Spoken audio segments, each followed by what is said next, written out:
Hello, everyone. Today we're talking about this scandal all over the internet. If you haven't seen it, I'm really, really surprised because it's everywhere. But the story is about the couple that was outed at the Coldplay concert for cheating. If you're here, say hi, let me know you're here.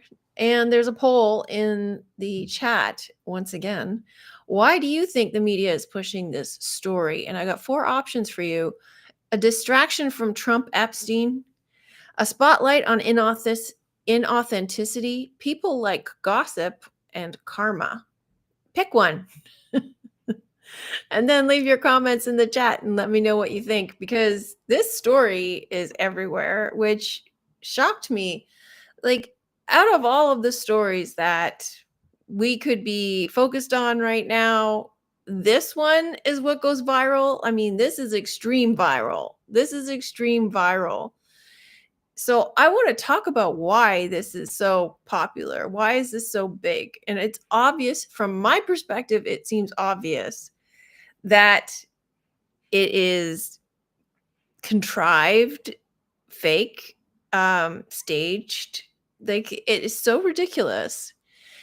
I've watched several commentators talk about their perspective on it, and most people are saying that they are shocked by how stupid they are.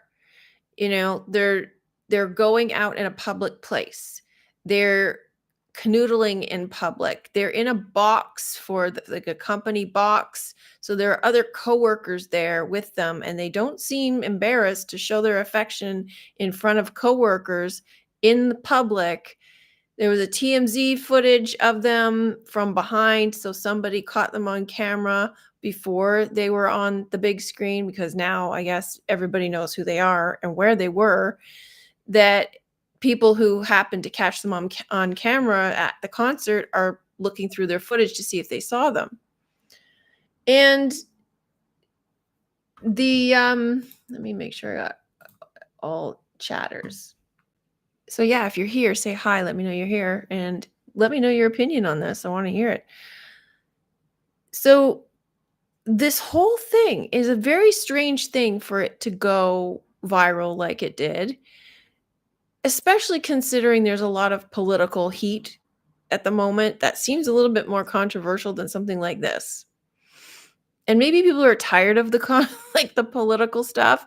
Maybe people are just like, "Oh, this is something that is kind of entertaining, kind of funny." And it kind of reminds me a bit of the Luigi Mangione situation, because that involved shooting a CEO, right? So this situation is also shooting a CEO, metaphorically speaking, because he's the CEO of a company called Astronomer. What was it called? Astrologer. So again, he is the head of a company that is named for looking at the stars. We got some people in the chat. Hello. I think the whole Epstein thing in itself is huge psyop, the way that it's unfolded. Yes, we'll talk about that later too. I don't believe anything anymore. Astronomer, thank you, Invisibot. So he is the CEO of a company called Astronomer, which kind of relates back to also the Katy Perry thing, being an astronaut just for going into space a little bit. And here he's the CEO of a company called Astronomer. He studies the stars, and he's been shot, metaphorically, by Chris Martin, who is the spotlight. He is the star of the show, and he's shining a spotlight on these people who are cheating. And she's also the head of human resources, or the head of people. So this couple, we've got what do we got here? 6 votes. We got distract from Trump Epstein, spotlight on inauthenticity, people like gossip, and karma. Why do you think the media is pushing this story? And hello, P. And this story is uh it does push the buttons. It pushes the buttons of all of those things. Distraction, gossip, um, karma. The number of times I have seen people talk about karma as if it's like, comeuppance. They deserved it. They're doing a horrible thing. They deserve to be punished.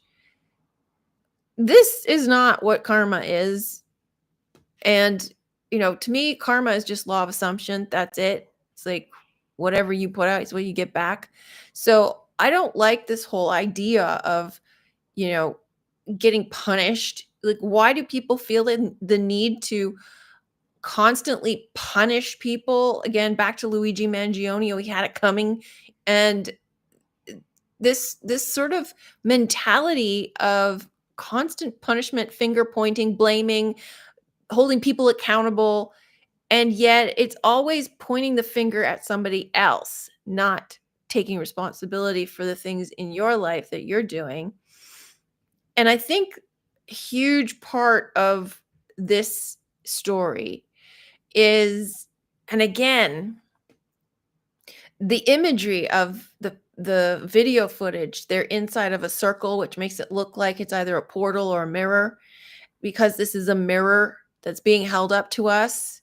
So how you respond to it is a reflection on your perspective on this. So the huge amount of people are gloating about it, saying he had it coming. Like, what did you expect? He's cheating in public. He's a horrible person. He's cheating on his wife. From what I understand, she works with him.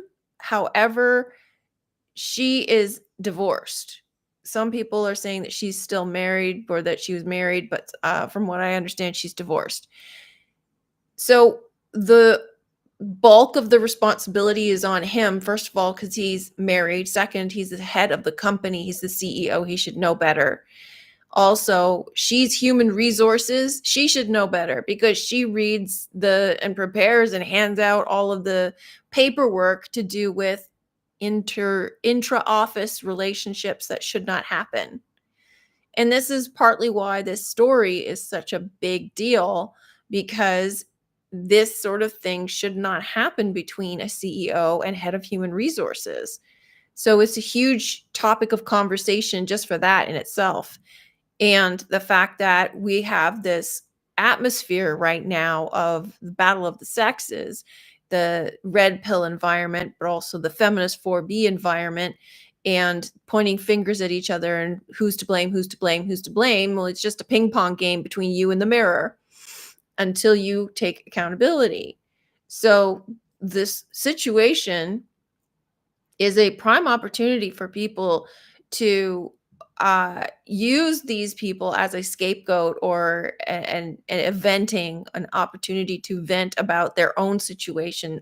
Several people are putting out videos talking about their own cheating experience, their own cheating story, and they're still pointing the finger. They're still saying, yeah, my husband did this too. And they want vindication. They want him to suffer. They want him to be punished. Take him for everything he's got. You're lucky that he's a multimillionaire. Take him for half, take him for more. They feel vindicated in this punishment, right? So obviously, him getting caught out is automatic, immediate um, accountability. He can't he can't deny that it happened. And so you've got a situation where you're confronted by what's going on, and this sort of is a reflection of what's going on in your life, and how are you going to deal with it. So let's go to the chat. Coco, I love Coldplay music. Speed of Sound is my favorite of their songs. So that's another issue. They're also making out like Coldplay is not cool to like. Since when? Since when is it not cool to like Coldplay? They're an awesome band. I mean, they've been around for a long time and their concert was sold out. There's a lot of people there. So why is it everybody commenting on this is saying stuff like uh saying stuff like why Coldplay? It's such not it's not a cool thing to go to. It's so embarrassing. Why is it now um why is it now a situation the where Coldplay is not cool? The reason I think that this is a thing is partly in the theme of the self-reflection of um people not liking what they see. So Coldplay, some people have noticed the play on words of that was a cold play. Um Meaning it was like cold-hearted or harsh light of day. So he's shining the spotlight on the couple, and the couple are getting exposed in the harsh light of day because he's shining the truth. He's the one who called out saying it either these people are shy or they're cheating. And so him saying that is allegedly what caused this thing to go viral because people wanted to know who are these people and are they cheating? And this probably wouldn't have gone viral if they hadn't responded that way because he wouldn't have said that. But everything happens for a reason. There's a reason why these things happen. So the reason that people are saying that they don't like Coldplay isn't because of their music. It is because they don't like the harsh light of day. They don't want to be exposed. And this is the main theme that I see going on with this situation because it's allowing people to, again, project their situation and their feelings onto this couple without having to confront themselves. So if their focus is on karma or payback or comeuppance or, you know, you go girl, get him for everything he's worth, like you don't even know the dynamics of the situation of what's happening in their relationship, not to say that it is justified, but immediately that's the response. Like people are making decisions for her, like she should divorce him right away and she should take him for half. Like they're already putting their fingers in their relationship and telling her what to do, as if she doesn't behave the way they expect her to, there's something wrong with her. What if she decides, nah, I'm not going to divorce him? Then she's subject to public scrutiny because they've already decided for her what she needs to do, what's the right thing to do. What the right thing for her to do is the right thing for her to do. It's her decision, it's her marriage, it's her family, it's her life. So if she decides to take him back, that's her business. If she decides to divorce him, that's her business. But the fact is that he's to blame. He cheated on her regardless of whatever is going on in their relationship, whatever is going on with his wife, doesn't matter. There's no excuse for cheating. If you're not liking your relationship, you deal with it and you get out of it. Obviously, he believes that he's doing something wrong or he wouldn't have responded that way to being exposed. And the big topic of conversation of like the men versus the women and the sex battle and everything is all about holding people accountable to take responsibility for your behavior and your lack of commitment to your relationship or your lack of responsibility, self accountability, the authenticity that you need to hold within a relationship and integrity you need to hold in a relationship is being exposed. And this is why this like 4B movement is important because it's shedding a light on patriarchy, it's shedding a light on this inauthenticity. It's showing people that this is not acceptable behavior. You need to be authentic. If you are not happy in your relationship, tell your partner, get out or heal your marriage. You made a commitment. you need to stand by your word. Deal with the relationship that you're in. So because people are not dealing with it and they're going outside of the lines of what they have committed to, those inauthentic moments are going to be exposed. Several people have mentioned Cat Williams saying that everyone's going to come up, be exposed. Everybody's going to have hell to pay in 20, I think it was just 2024. But I mean, Cat Williams at the time was only talking about celebrities, and that's been happening too. You got P. Diddy, you got Epstein, you got, Trump also exposing the lies and stuff. And this is what everything is about. It's about transparency and exposing all of the inauthenticity, all of the lies. Where are you not holding yourself accountable? Where are you not living authentically? And the reason for all of this is to put the pressure on you so that you live authentically. Let's go to the chat.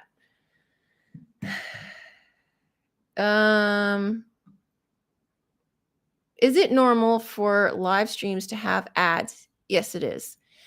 If there's too many, let me know because I don't want to annoy you.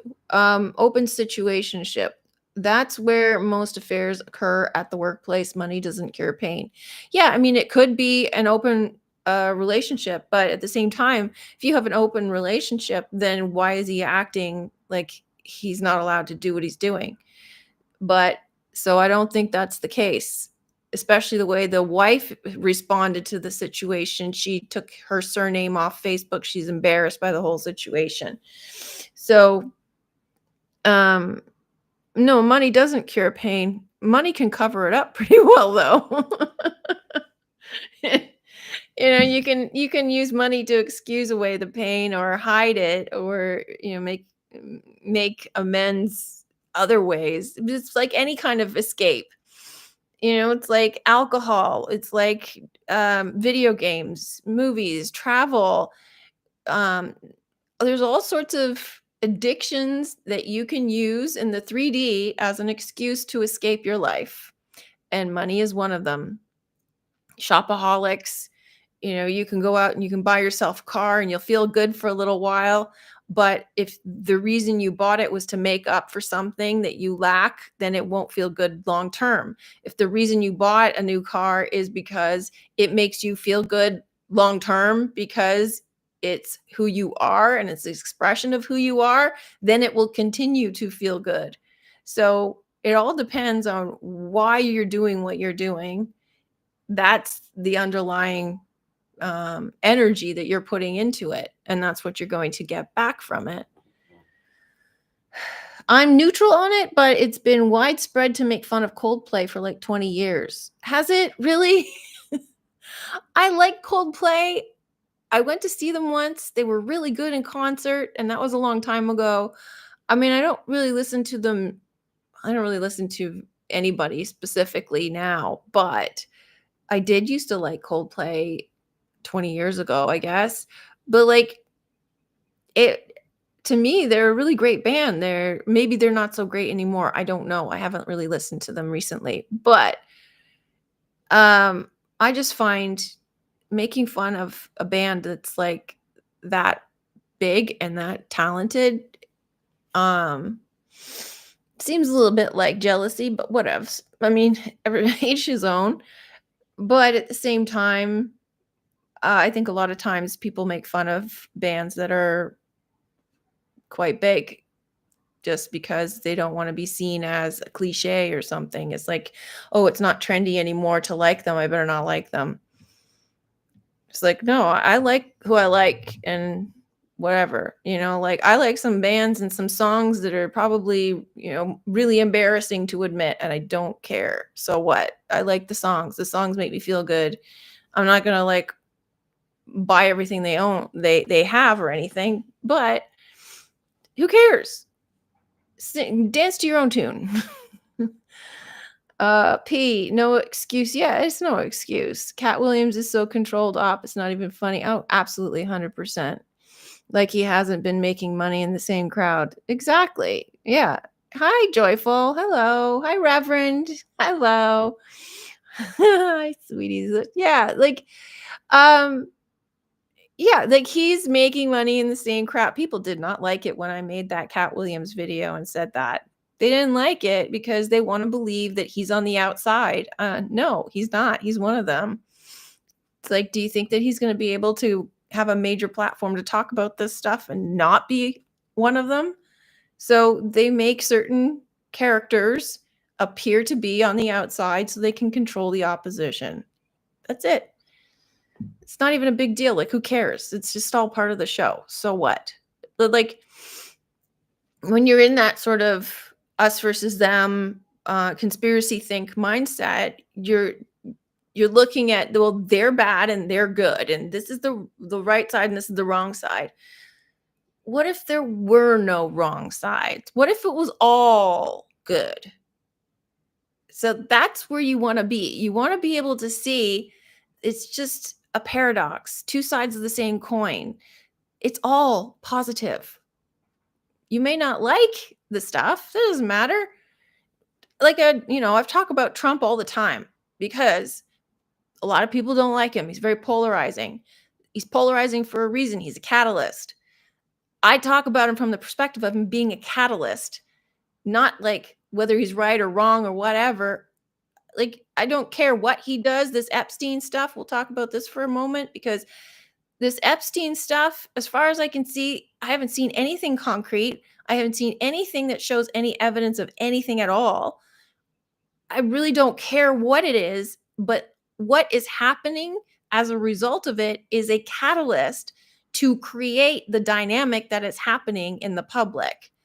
This polarization, this, back and forth.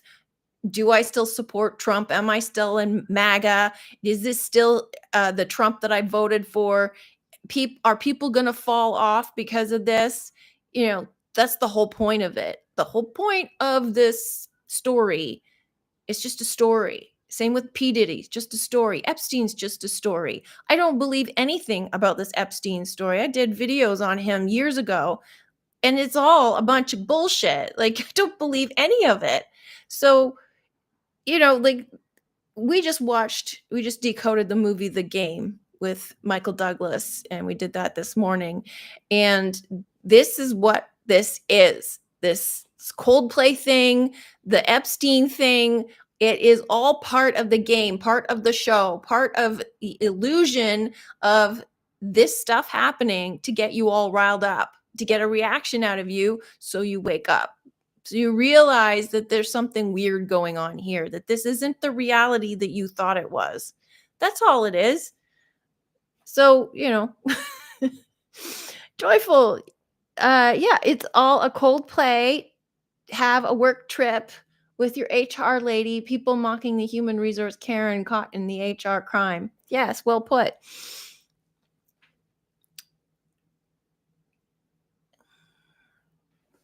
Yeah. I mean, they're ripping into her too. Not as badly as him because they rip into her when they think she's married, but not so much when they think she's not. And then but him, he's married with 2 kids, head of the company. In any dynamic, if you're the head of a company and you're having an affair with somebody in your office, they're a subordinate, and that's a power dynamic. And, this sort of thing can be perceived to be a manipulation tactic. And apparently, I don't know how real this is, or there's no verification for this, but some people are saying that he wasn't a very nice guy. Well, yeah, it doesn't matter. He's still acting out of lack of integrity and respect for his family and his wife. They can't run, they can't hide. They can't run, we can't hide. No, it's true. We can't run and we can't hide, and all of this is going to be coming up. And so bringing this up to the surface like this on such a grand scale is forcing people to reflect on their own relationships and their own situations. And they may not like what they see. They may have to be forced to confront things that they were lying to themselves about. Because what I see happening, some people talk about the great divorce, is this shakeup. It's a mass shakeup of everybody, like COVID shook up your careers and your jobs and your homes. And what's happening now is another shakeup to get you out of this complacency, out of the lie that you're living, out of being small, out of living inauthentically so that you can find your authentic life. That's what this is. And a lot of people would rather sit in finger pointing and blaming at other people and being a victim. So, it's a human thing to do, but it's also very difficult to get out of that pattern when you're accustomed to it, and even to recognize that that's what you're doing, because you are in a situation where, yeah, but that thing happened to me, and I didn't even do anything, and that thing happened to me. And the whole point is to hold the mirror up so that you start to take responsibility, so you take your power back, not that you're looking to put blame on anybody, or this whole idea of holding people accountable, it to me is appalling. It's like, why do you feel compelled to hold people accountable? Like Epstein. This whole Epstein thing to me is stupid. It's like, I understand people get upset because maybe something happened to them personally that they didn't get vindication for. So they're still carrying around a grudge. They're still carrying around the trauma and the weight of something that happened to them. And then they see someone like Epstein get away with it, and it reminds them again of the trauma of somebody else getting away with it. I understand that. However, there are plenty of people who had nothing happen to them, who are holding on to this like, well, he has to pay. Well, these people, they have to pay. We need to know who they are. They need to be exposed. Why? What is it going to do for you to know if there is a list? What is it going to do for you? How are you going to feel better about all these people who you don't know personally, who are not involved in your life at all? How is it going to make you feel better about your life to know that these people have been named? Oh, well, they've been exposed. The truth has come out. Okay, so what? So what? What is it to you? How is it going to change your life? How is it going to affect you? But people hold on to this stuff because they want someone to be accountable. They want someone to pay. And especially people in power, the people they resent, the controllers, the elite, the people who have stuff they don't have, the people who prevent them from having the stuff they want and don't have. This is why the Luigi Mangione was turned into a hero for what he did, because he got the CEO of the healthcare company, who's, everyone hates the healthcare companies because they prevent them from having access to healthcare that they've actually paid into. And it's just an evil corporation. Okay, but he's also a man who is running a company, doing a job that somebody has to do. And yes, I agree. It's not moral, it's not just, it's not right. It's the way the world works at the moment, because we live in this inverted, upside down 911 trauma center. But what is it to you to have somebody who has no direct reflection on your life to be held accountable for something that he never did to you? This is what is really going to eat at people if you're hanging on to this energy of trying to hold people accountable. And this is also coming out through shows like Love is Blind, because there are people on Love is Blind which by design behave badly, cheat on people, abuse them, gaslight them, what have you. And the people watching, they get triggered by their behavior because it reminds them of behavior that has happened to them, that they never acted on it to hold the person accountable, to point out, hey, you did this to me. And so now they're triggered, and now they're going to the social media accounts of the people in the TV show to hold them accountable for something that happened to them that they didn't even perpetrate. So this is where you get really insane, horrible, nasty dynamic of projection, where you're going around in the world carrying this energy, projecting it onto everybody around you as if they're responsible for something that happened to you when they weren't even anywhere in the vicinity and had nothing to do with it. But because you're carrying this around with you, you're putting it on to everybody else and making it their fault. instead of taking responsibility for what happened to you. Not that you did it to yourself or anything, but you're taking responsibility for the fact that it happened to you. You're taking responsibility for your part in it, and so that you can take your power back, so you can change it to make your life better, so you're no longer acting out of this pain. You're no longer holding other people accountable for your pain. And this is part of why this is all happening. The Epstein thing, it's all in the same note. It's all the same frequency. Um People love to point fingers. Yes, they do, because it's easier than taking accountability. I mean, taking accountability is uncomfortable. It really is. But it doesn't have to be. This world is made out of love. And the way in which the universe operates is a very loving way if you are willing to see it. So it doesn't have to be painful. It doesn't have to be nasty. It doesn't have to involve the degree.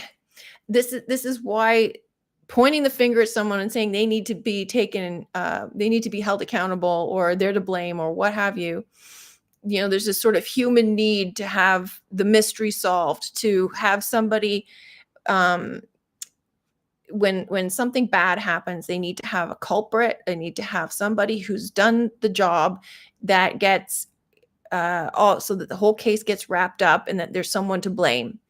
And so the difficulty with that is life is messy, and there's not always one person to blame.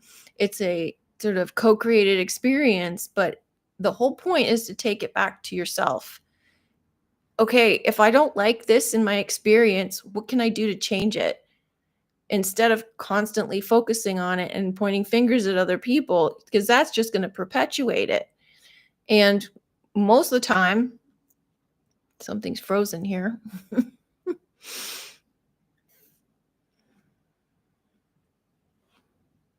Okay, we're back.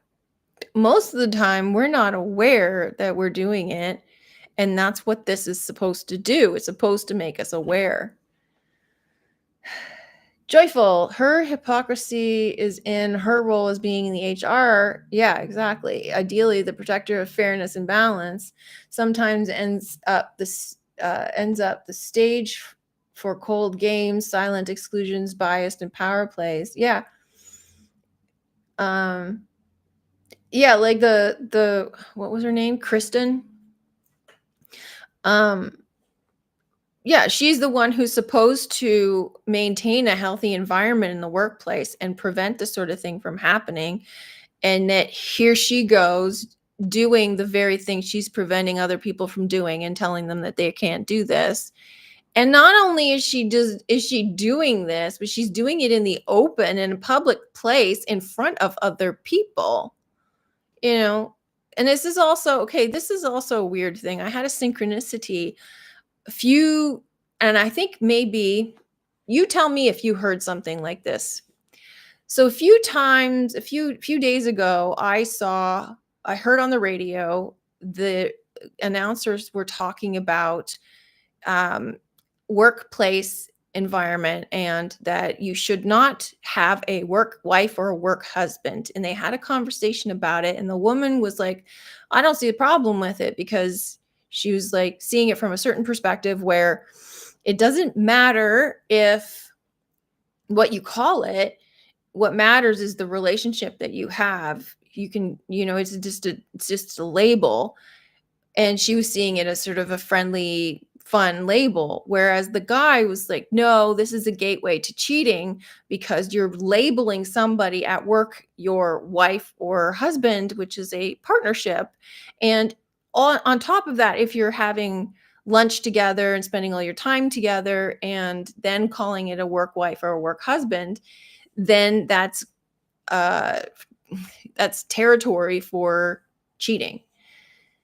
And so a few days later, I saw in my YouTube feed several short videos, all out of nowhere. I was not looking for anything remotely close. And all of a sudden, I'm seeing these kiss cam videos. And all of this happened just days before this scandal broke. So you tell me if you saw anything like that, because this is preparing people to pay attention to this subject and this video, in that it's like programming to prepare us to pay attention, to prepare us to talk about it, to keep it top of mind so that it went viral, so that people would talk about it, and it would be a massive thing. But there's people pushing it, actively pushing it. Don't get me wrong. I mean, the guy who put out the false letter from the CEO,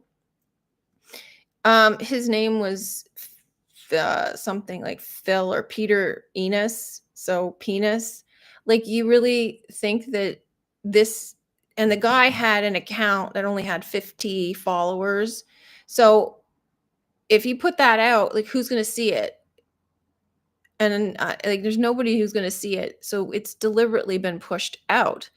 So there's partly deliberately pushed out, but then everybody jumped on the bandwagon to help it along, looking at this video, sharing the video, talking about the video, leaving comments on the videos. In a way, it's a mirror of the Epstein list. Yeah, exactly. White rabbit.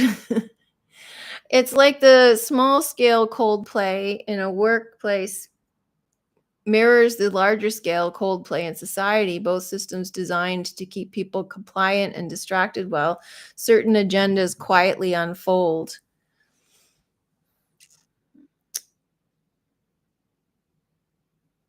Yeah.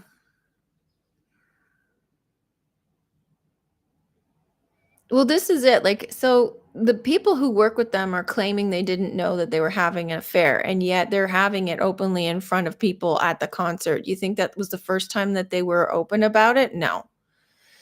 So years ago, I was working in an office in England, and it was an advertising company. And my boss was having an affair with one of my coworkers who was my age, and I was 24 at the time. And he was married, he had a kid, and his wife was pregnant. And it was obvious. They were open about it in the office. And the um the wife called. I was his secretary, so I answered the phone, and he told me to tell her lies, which I did not feel comfortable doing. And I'm like, why? Like, this is not my place. This is your wife. You're putting me in a really awkward position here. And he was a bully, and he was a narcissist, and he was obviously using his power. But I did find out that he ended up leaving his wife and being with this other woman. And I'm like, okay, whatever. If you that's what you want, you good for you. Hope it works out. But this sort of thing is very common. Like, even when I was in another ad agency, there were people who were having an affair and they thought it was private, but people knew about it, and I found out about it. I wasn't even there when it happened. And I was like, this is gross. I don't need to know this. Why are you telling me this? But then you could see the tension between them. Like, you can tell. So, it's funny how sometimes you can tell and sometimes you can't.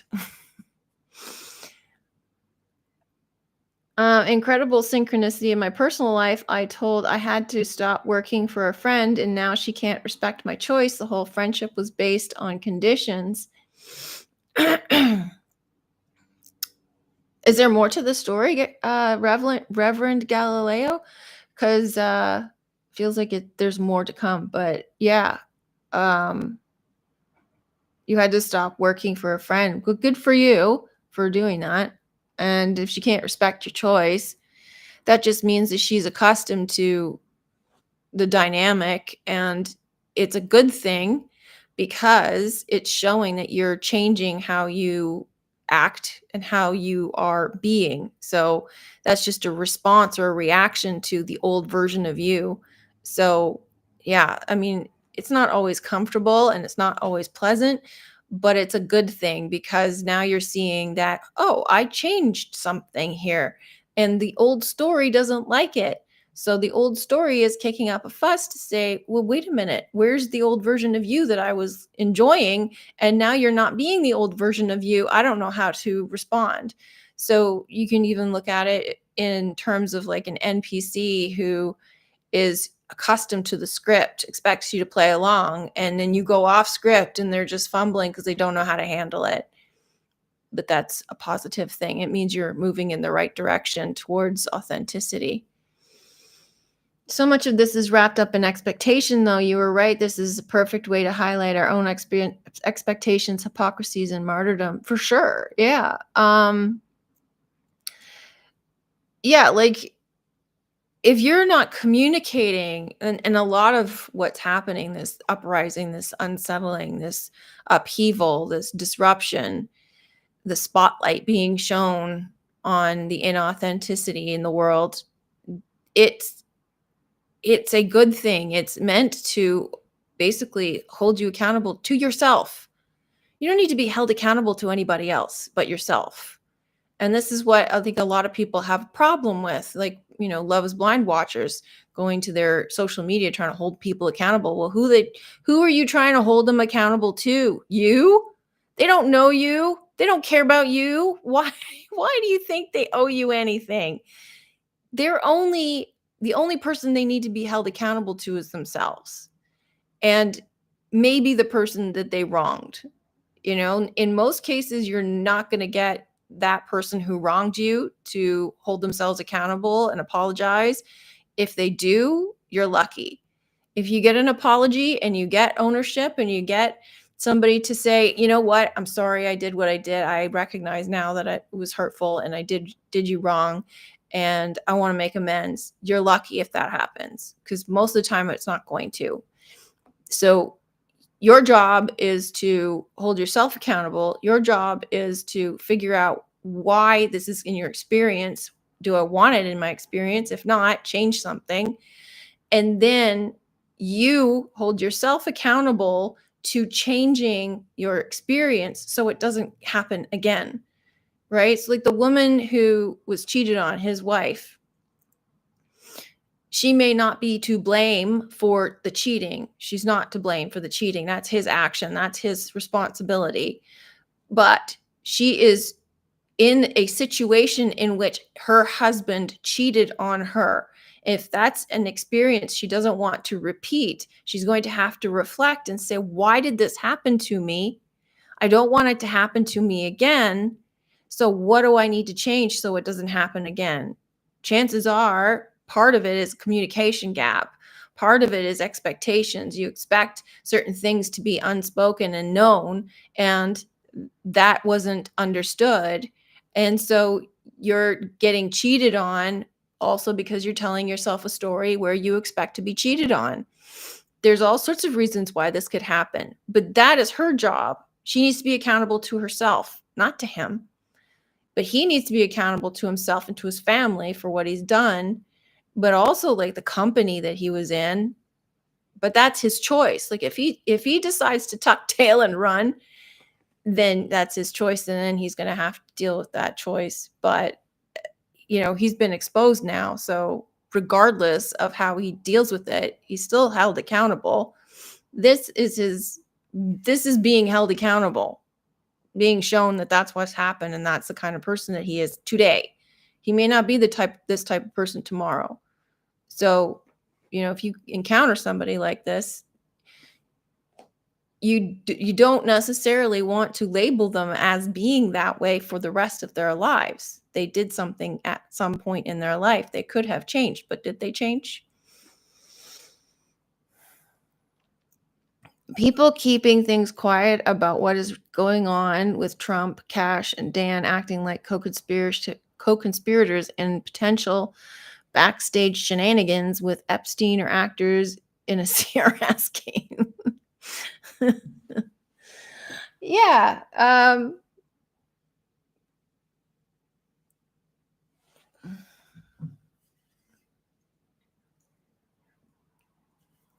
Yeah, I mean, it's all just a performance, and I find it entertaining to see, like, I want to see how this unfolds and what comes of it. But, a lot of a lot of people are just sort of like, well, this just seems like fake to me, or, whatever. Like, it doesn't matter what your interpretation is of it. But there's a lot of people, Trump haters especially, are using this as ammunition to back up their story of his character and what they think of him. And, that's their choice too. They're welcome to choose that too. But yeah, it's just actors in a CRS game for sure, like from that movie, The Game. They're playing out their part on the stage to show you what's going on in the world and what you need to do at this stage. Time to let go of your friend. Which friend? I'm a Trump hater. Actually, never liked him. That's, there are a lot of people who don't like him. And, I've been on both sides of the fence. I just find him entertaining and find him fascinating and entertaining. Um, I enjoy listening to him talk simply because he's fascinating. And, I like the role that he's playing. But as a person, I don't know him. I don't know him as a person. I don't know what he's like.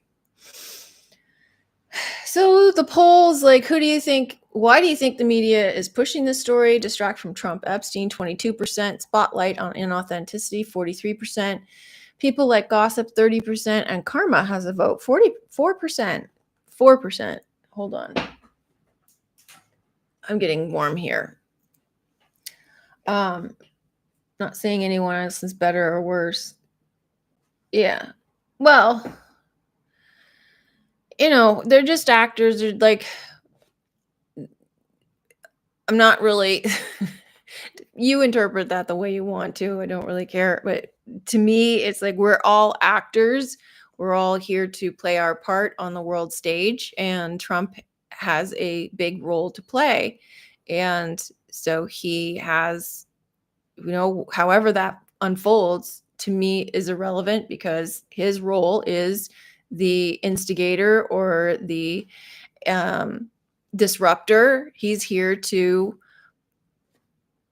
expose the truth, and on both sides. So it doesn't matter how that comes about. Fake, fake, fake, as Trump would say. Joyful. Yeah, exactly. Like, yeah. So, the whole situation with this kiss cam thing is fascinating and interesting, but the fact that it has blown up so huge, where it's everywhere, being pushed upon everybody, because this is, something that is going to affect everyone personally, like 2020 did. So if you're living in an inauthentic love relationship, this is going to shine a light on it for you to take some time to reflect on what kind of love relationship do you want. And like I was saying earlier, like the left and the right both have their agenda pushing movements that are there to shine a light and disrupt the existing paradigm, so that you look at yourself and you look at your relationship and you see these behaviors and recognize them for what they are, so that you can change it for the better, not just in your partner, but also in you. Same with the narcissism stuff, recognizing the patterns of narcissism and narcissistic behavior is important, so that you can recognize it in others as well as yourself, so that you can leave behind those behaviors and um, live more authentically. So you're not acting out of what we call ego, where it's not about investing in yourself and in self-love and self-care and taking care of yourself, self-responsibility. Rather, when you're acting out of a narcissistic wound or a narcissistic behavior or ego, extreme ego, it is more to do with self-preservation, protection, defensiveness, and blame. So you're not taking any accountability. You're pointing the finger at people, and that's more like deflection and not looking within. So all of this is there for that. But yeah, I mean, these stories are, I talk about these stories because, again, it's like news. It's a news event, and it is here to reflect back to us what's happening in the world at the moment, what needs to be tended to, and also to reflect on our own experiences. That's what the whole world stage is for. It's all a reflection of you. And in some cases, it is a reflection of where we're at. So like it's coming from within. In other sense, it is help and guidance designed to help push you forward. So it's not a very simplistic thing. It's a complex thing. So any other comments on this story, this situation, this subject matter, the Epstein files? Anything else you wanted to touch on? I think I can last a few more minutes, but it's hot in here and I don't want to turn the air conditioner on. This would be too loud for you guys. But okay. Well, I will leave it there then. Thank you very much for listening, and I will talk to you next week. Thanks for joining. Have a good weekend, everybody. Bye for now.